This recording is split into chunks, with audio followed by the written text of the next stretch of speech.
যারা হতাশায় ভুগছেন গল্পটা তাদের জন্য। এক রাজার এক চাকর ছিল।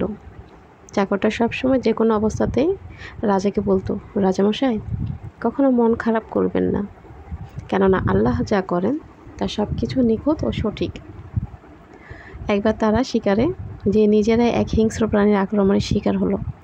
রাজার চাকর সেই প্রাণীকে মারতে পারলেও ততক্ষণে রাজা তার একটি আঙ্গুল খুইয়ে বসেছে। রাগে যন্ত্রণায় ক্ষোভে রাজা ক্ষিপ্ত হয়ে বলে ওঠে, আল্লাহ যদি ভালোই হবে তাহলে আজকে শিকারে এসে আমার আঙ্গুল হারাতে হতো না।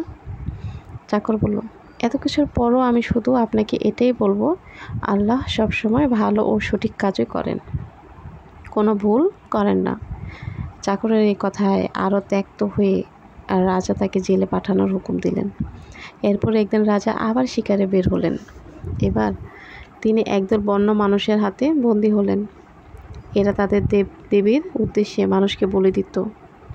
বলি দিতে যেয়ে তারা দেখলো যে রাজার একটি আঙ্গুল নেই। তারা এমন বিকলাঙ্গ কাউকে তাদের দেবতার উদ্দেশ্যে উৎসর্গ করতে রাজি হলো না। তাই তারা রাজাকে ছেড়ে দিল।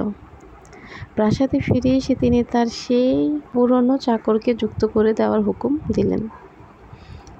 চাকরকে মুক্ত করে আনলেন, এনে তার সামনে বসালেন। বললেন, ভাই, আল্লাহ আসলেই ভালো। আমি আজ প্রায় মরতেই বসেছিলাম, কিন্তু আঙ্গুল না থাকার কারণে প্রাণ নিয়ে ফিরে আসতে পেরেছি।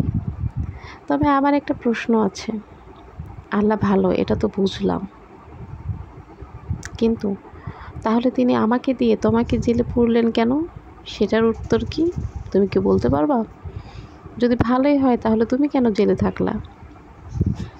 চাকর হাসলেন, হেসে বললেন, রাজামশাই, আমি যদি আজ আপনার সাথে থাকতাম তাহলে আপনার বদলে আজ আমাকে তারা কুরবান করে দিত।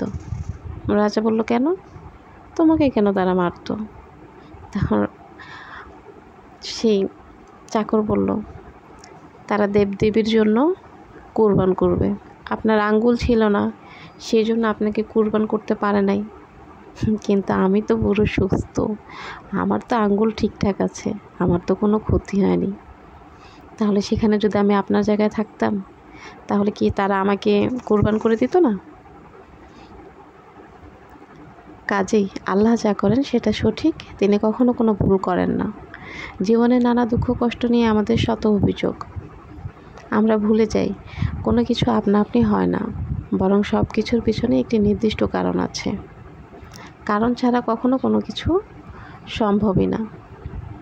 তো আমরা যারা হতাশায় ভুগতেছি, হতাশাগ্রস্ত না হয়ে আত্মবিশ্বাস নিয়ে এগিয়ে যাই, সফলতা আসবেই। আমরা যারা এই যে একটা করে পেজ খুলছি, পেজের জন্য হতাশ হয়ে থাকি, আহারে আমাদের ফলোয়ার নাই, রিচ নাই, এঙ্গেজমেন্ট নাই, আমাদের পেজের কি হবে? কি হবে? আল্লাহ যা করবেন তাই হবে। আল্লাহ যা ভালো মনে করে সেটাই আমাদের জন্য ভালো, আর উনি যেটা খারাপ মনে করে সেটাই আমাদের জন্য খারাপ। তাহলে আমাদের সবসময় বিশ্বাস করতে হবে যে উপরে একজন আছে, তিনি আমাদের সব কিছু দেখতেছে,